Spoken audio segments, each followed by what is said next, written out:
Building automation systems um, are systems that are used to control not just the HVAC system in a building or a set of buildings, but also to control elements such as safety and security elements. Um, and lighting is often controlled by building automation as well. With a appropriate building automation system, which is a direct digital control system, we're able to maintain comfort of the building, appropriate air quality, reduce energy use, but also have safe operation, reducing costs, identifying and reducing maintenance, ensuring that there's efficient operation of all of the equipment, and we're able to monitor system performance.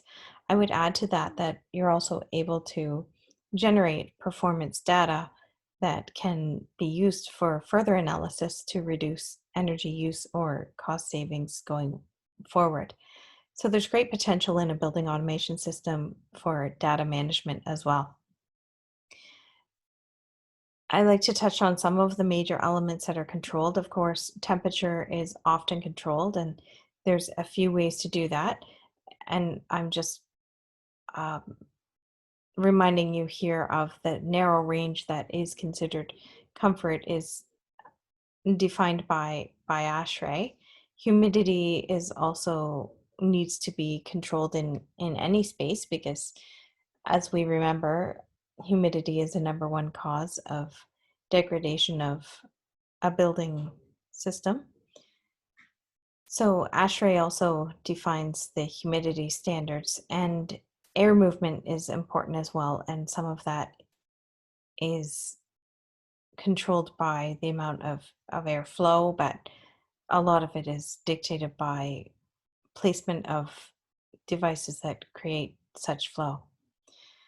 I'd like to also point out that there's an appendix I've added to this lecture note that goes into great detail about all of the ASHRAE standards, fresh air intake, comfort conditions, etc., that you learned in a previous course. I've appended it here for your interest and your particular interest if it's useful to you in your upcoming final projects.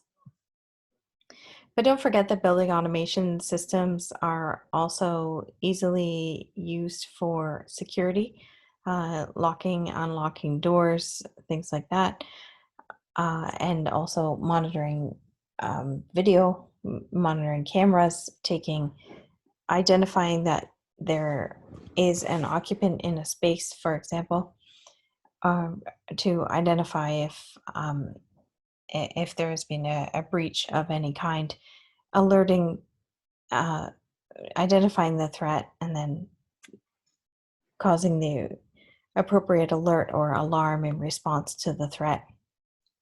Lighting systems, very much controlled by building automation.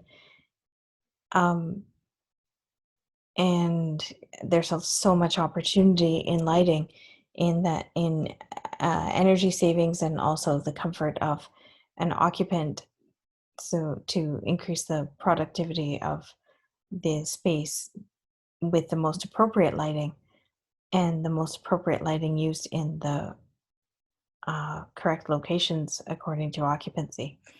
Safety systems, let's not forget that building automation systems can have a lot of safety elements under their control. For example, the fire extinguishing systems, sprinkler systems are often controlled in modern building automation.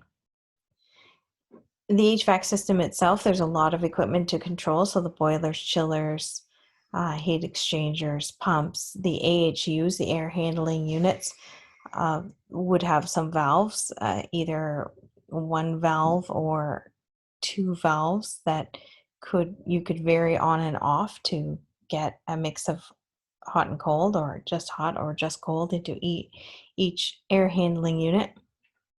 And of course, each room control has fan coil units, variable air volume systems, reheat systems, etc., exhaust, zone temperature devices, etc.